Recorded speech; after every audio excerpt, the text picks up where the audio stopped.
Hello, I'm Dr. Siddiqui. I'm the Director of Electrophysiology at Advent Health Celebration. Today I'll be discussing AcQCross Qx and the new technology, which I've recently utilized for transseptal catheterization. These are my relevant disclosures. I wanted to thank Acutus for helping me present my experience and and APIP symposium for arranging this. Next slide. So as we all know, location of transseptal puncture is critical in determining success of a procedure, whether it's mitral valve a repair or replacement, or Watchman device implantation versus pulmonary vein isolation or cryoballoon. The localization of transseptal is critical. And thick septum sometimes allows us requires us to have a very precise location for transseptal puncture. And these steps, localizing the transseptal area, may become extremely time consuming. Often we have to reposition for this reason, which means we have to take the wire out and reposition. For that reason, this new technology that I'm going to discuss has a one-step mechanism. Next slide. So I wanted you to introduce the AcQCross Qx, which is all-in-one system. It provides the ability to position, reposition, and cross the septum without removing the guide wire. It has a dual purpose. It has a needle, which is sharp enough to cross the septum, but it comes with a mechanism, a spring mechanism, hence it's safe until you're ready to puncture. It also has a RF capability in case you're dealing with thick septum. Next slide. So here's my experience. This is my fluoroless case where we addressing a very large right atrium. As you can see with the mini cross, I'm able to reach the septum very nicely without having to reshape.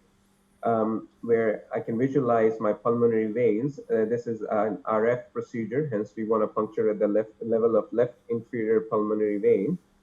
Here I'm tenting, my needle is across as I push. With one step, I can just advance the wire, secure the wire in the pulmonary vein, and I'm ready to go with my sheath. Next slide.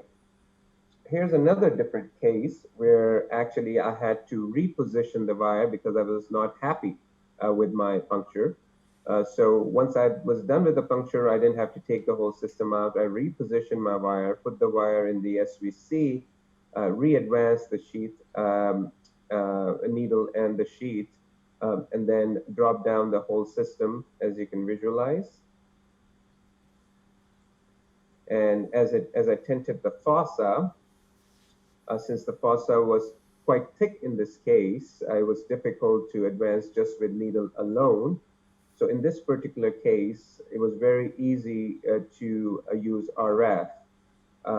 Here's when we're using the RF, and we across, advance the wire in the pulmonary vein, advance the sheath and dilator. We move the sheath back and forth multiple times to make sure that we have dilated enough, and then we can put whatever sheath that we want to use for our procedure, whether it's a Watchman sheath or a cryo sheath versus a standard deflectable RF sheath. Next slide.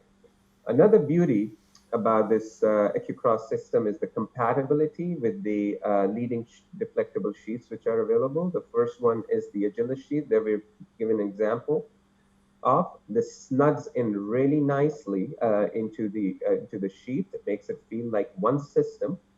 Hence, you don't need an extra needle. This is the example with FlexCat, which is the cryo sheath. Needle in one system. You puncture, advance the wire, and dilate in one system. This is the Visigo sheath by Biosense Webster. Snugs in really nicely. One system. The needle advances and the wire can advance, and you can do the whole case with one step.